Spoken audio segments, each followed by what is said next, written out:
Welcome to the Cardboard Herald Reviews, where we give you audio versions of our game reviews, then go behind the scenes of our creative process.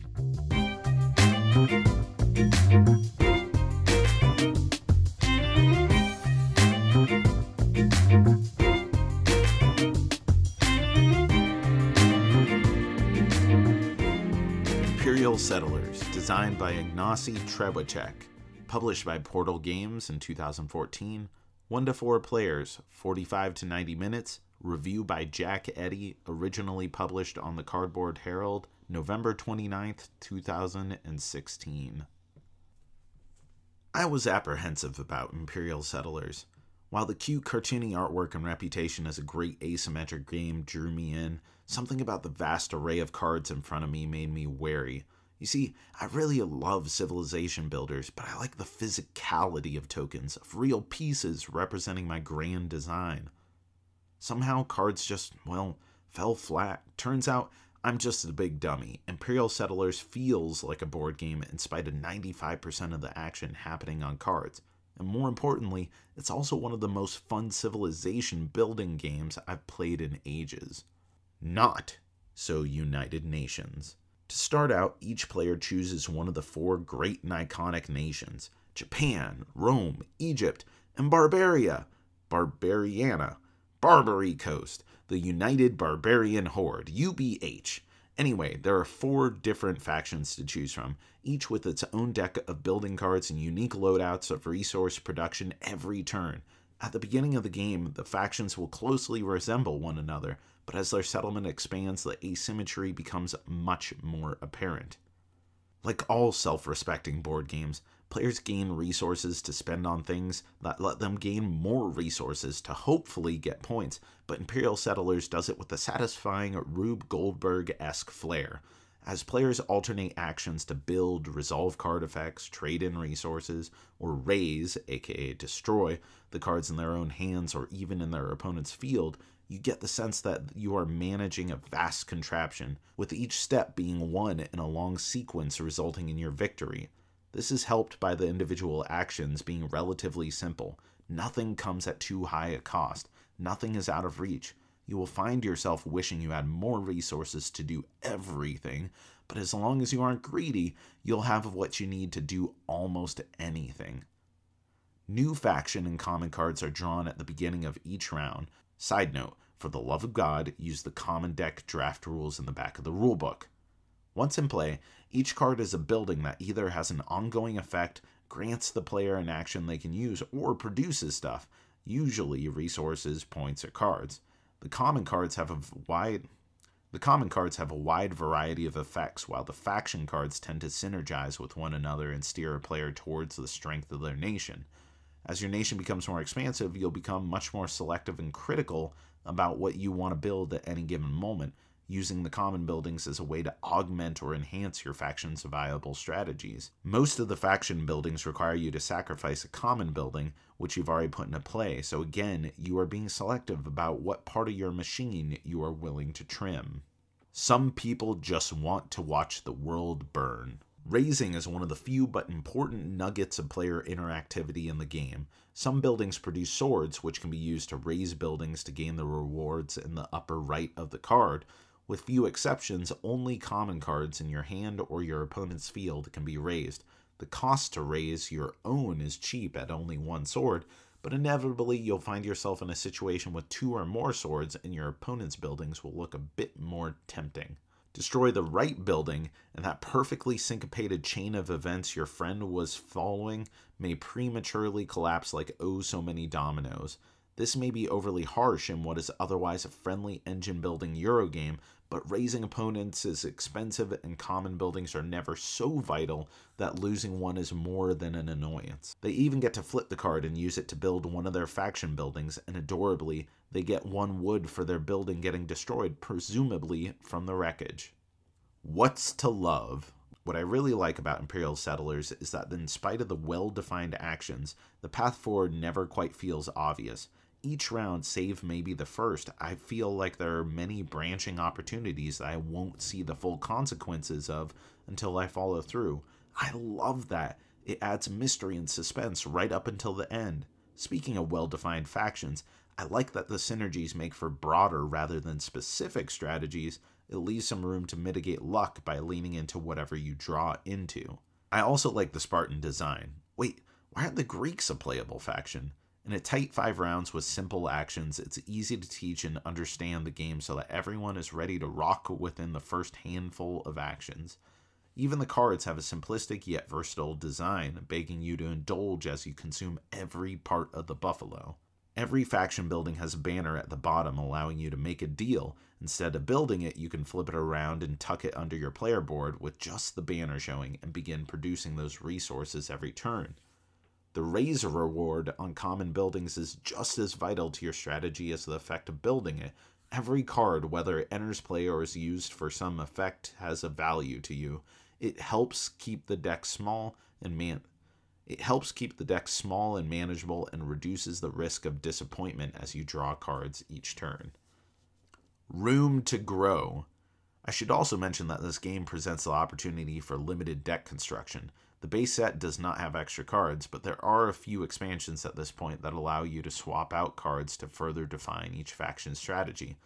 Honestly, I think this is a costly mistake either by the designer or publisher, as many gamers don't want to deal with the TCG, LCG hassle of building decks. Fortunately, this is entirely optional and the game is completely solid on its own. On the other hand, the game is designed such that it's exceptionally easy to envision new factions and what their cool powers could be. Already, Portal Games has released an Atlantean set, and the Aztec set is just on the horizon. Having had a limited European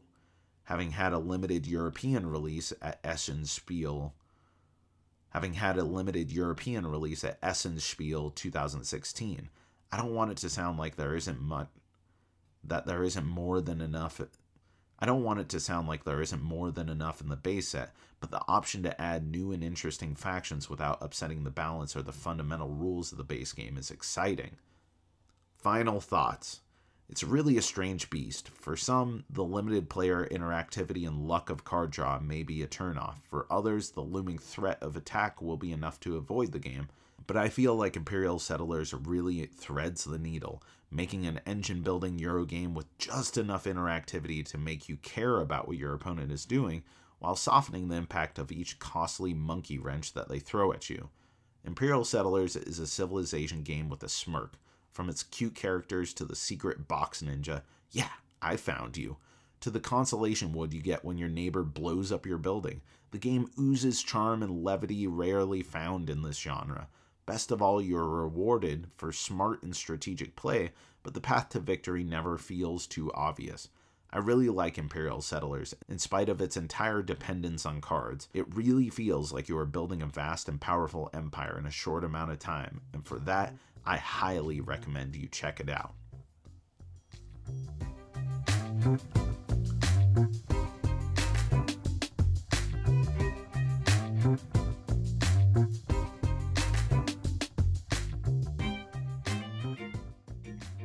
Hey, what's up everyone? It's Jack, and we just went over the Imperial Settlers review from the end of 2016, just about a year ago.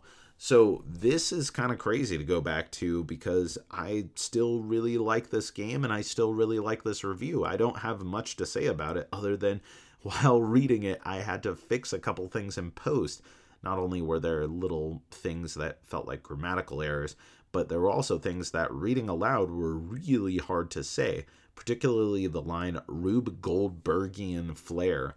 For whatever reason, reading that thing fast, I could not do. Maybe it's tonight, maybe it's I'm too full of burritos in my belly, maybe it's just that it's really hard to say. I don't know, you try saying it really fast, Rube Goldbergian flair. But I changed it to Rube Goldberg-esque flair, and somehow that worked more in my read-through. Anyway, the thing that really stood out to me about Imperial Settlers here is that I did not mention in my review how I felt about multiple player accounts. I had played it at larger player accounts at this point, and I've played more at larger player accounts since, and I stick by the fact that this is best as a two-player game, a head-to-head game.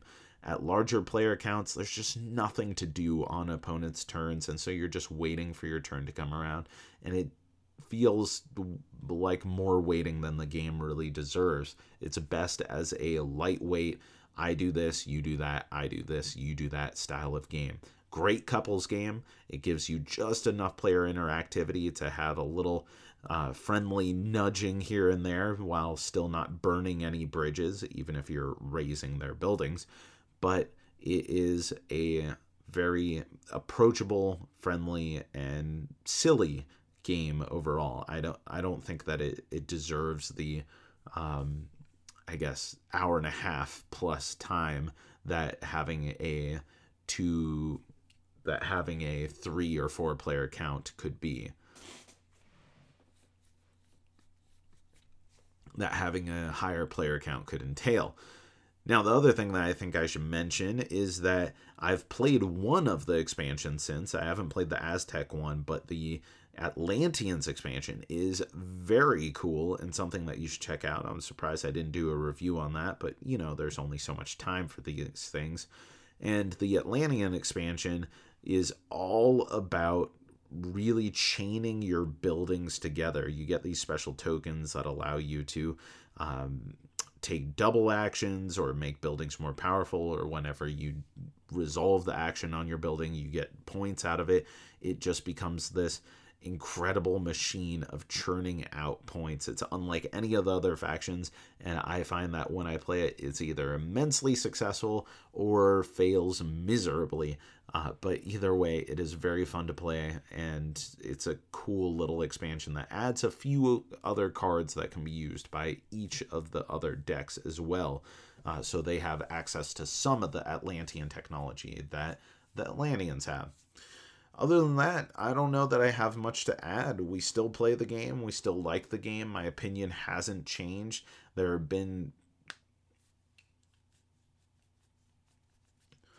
I still haven't played 51st State, which was like the predecessor, and I know it shares some of the mechanisms with this game. I know Ignacy has another game on the way. Oh, that's another thing that I noticed. In the review, I mentioned that it was a mistake either on the part of the designer or the publisher. Well, it turns out that Ignacy Trzewiczek is the owner of Portal Games. He is the designer and publisher of this game, so he doubly made the mistake of making it a game that you could customize your decks. I don't know, maybe people really like that. I've yet to meet someone who plays Imperial Settlers and does all of their deck construction as if it were Magic the Gathering or building a Netrunner deck or something like that. So if that's you, then let me know about it. I will read your listener mail on the air. You can tell me what the appeal is in Imperial Settlers to treat it as a deck that you have to construct. Also, before I forget, thank you everyone for giving such an awesome response to our YouTube channel. I know that it is still in its infancy. We're just now uploading lots and lots of videos, and we're planning on having preferably weekly content, and if we can't do that, then at least bi-weekly. Already you can see some first impressions, some reviews, and some of our cardboard cutouts content, which is our recommendation show. In this case, 3 great games to play beyond Catan, meaning these are games that if your entry point to this here hobby was the Settlers of Catan, well, here are 3 games to move on to as your next game. And that's it. Thank you everyone for listening, and thank you for supporting the Cardboard Herald. I'll talk to you next time.